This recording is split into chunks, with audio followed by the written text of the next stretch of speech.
दानियेल उसका 12 अध्याय और उसके चौथे वचन के अंदर एक और बात बहुत ही ज्यादा स्पष्ट रूप से बताई गई है।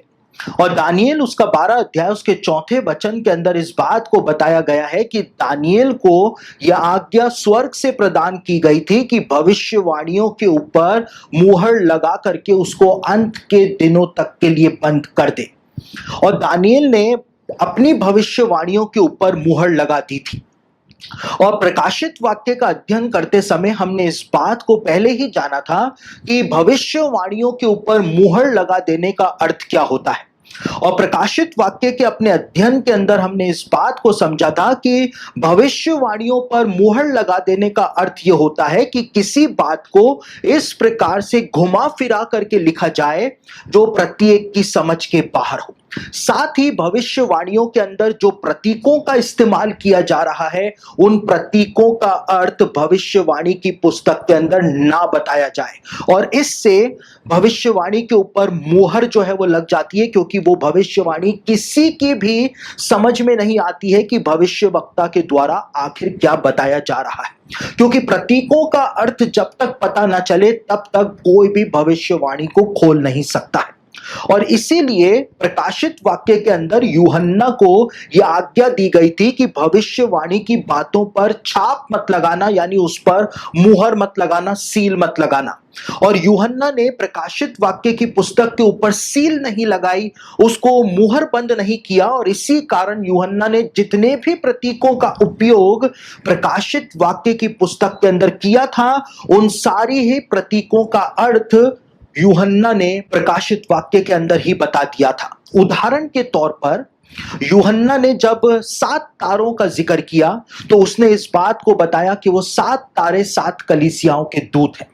यूहन्ना ने जो जो प्रतीकों का उपयोग किया प्रकाशित वाक्य में उसका अर्थ जो था वो 7-7 बताता चला जा रहा था। यूहन्ना जब 17 अध्याय प्रकाशित वाक्य में इस बात को कहता है कि एक स्त्री बहुत से पानियों पर बैठी हुई है, तो 17 अध्याय में ही आगे जाकर के वो इस बात को बताता है कि वो पानी जो है उसका अर्थ है लोग, भीड़, जातियां और भाषाएं। यानी कि जिन प्रतीकों का उपयोग भविष्यवाणी में किया जा रहा है उन प्रतीकों का अर्थ जब भविष्यवाणी में ही बता दिया जाता है तो ये इस बात का चिन्ह होता है कि भविष्यवाणी की पुस्तक के ऊपर कोई भी मुहर जो है वो नहीं लगाई गई है। लेकिन जब भविष्यवाणी की पुस्तक के अंदर उपयोग हुए चिन्हों का अर्थ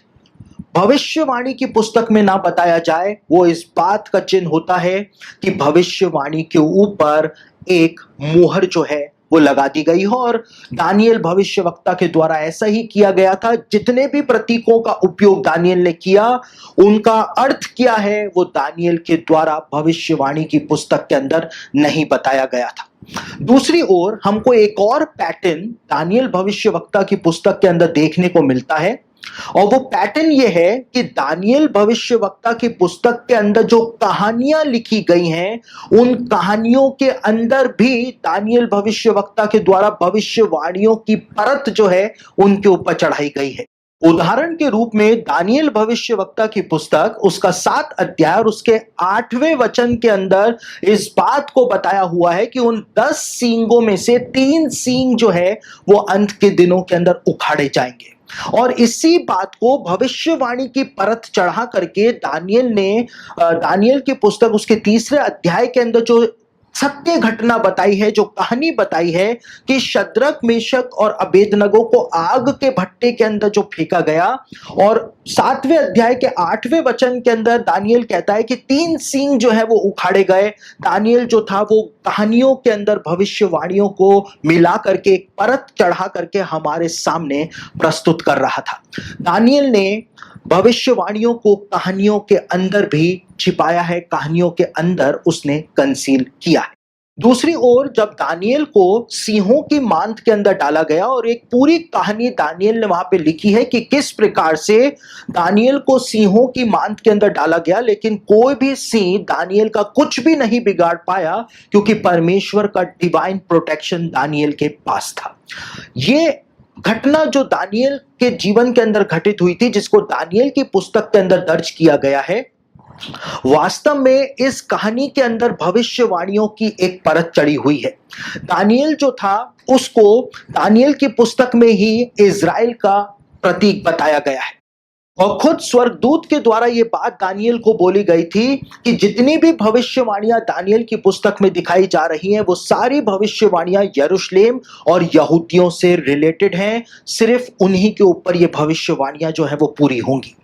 और यहां पर जब दानियेल को सिंहों की मांद के अंदर डाला गया तो वो एक प्रकार की भविष्यवाणी थी कि इज़राइल देश जो है, यहूदी जाति जो है, उसको चाहे सिंहों की मांद में भी डाल दिया जाएगा, उसको पूरी तरह से तबाह करने की योजनाएं भी बना ली जाएंगी, लेकिन उसके बावजूद परमेश्वर का डिवाइन प्रोटेक्शन इज़राइल के ऊपर रहेगा। और जैसे एक नया सवेरा उत्पन्न हुआ था और उसमें दानियेल सिंहों की मांद से बाहर आया था, उसी प्रकार से इज़राइल वापस से एक नए सवेरे के रूप में दुनिया के सामने आ जाएगा। तो दानियेल ने अपनी पुस्तक के अंदर जो कहानियां लिखी हैं उन कहानियों में भी भविष्यवाणियों की परत जो है वो दानियेल ने चढ़ाई है। एक अद्भुत काम दानियेल ने अपनी पुस्तक के अंदर किया है और मुहर लगी पुस्तक उसने अपनी भविष्यवाणी की पुस्तक को बनाया था।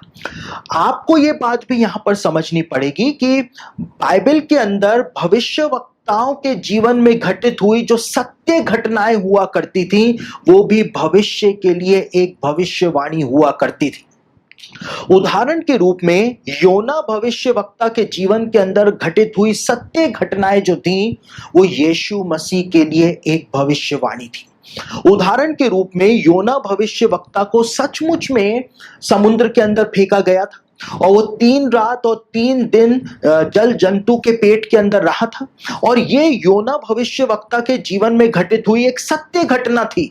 लेकिन ये सत्य घटना जो थी वो यीशु मसीह के लिए एक भविष्यवाणी के तौर पर प्रदान की गई थी और इसीलिए यीशु ने इस बात को कहा था कि जैसे योना जल जंतु के पेट में रहा, 3 दिन 3 रात उसके पेट में रहा, वैसे ही मनुष्य का पुत्र जो है वो पृथ्वी के अंदर रहेगा, कब्र के अंदर रहेगा। यानी यीशु ने भी इस बात को प्रकट कर दिया था कि योना भविष्यवक्ता के जीवन में घटित हुई वो सत्य घटना जो थी वो यीशु मसीह के लिए भविष्यवाणी के तौर पर प्रदान की गई थी। और उसी प्रकार से यहां पर दानियेल भविष्यवक्ता और शद्रक, मेशक और अबेदनगो के जीवन में घटित हुई जो सत्य घटनाएं थी उन सत्य घटनाओं के ऊपर भविष्यवाणी की परत चढ़ा करके भविष्य की बातों को बताने के लिए उन कहानियों को इस्तेमाल किया गया था दानियेल के द्वारा। और उसने अपनी भविष्यवाणी की पुस्तक के ऊपर एक ऐसी मुहर लगाई थी जिसको सिर्फ अंत के दिनों में आकर के ही समझा जा सकता था,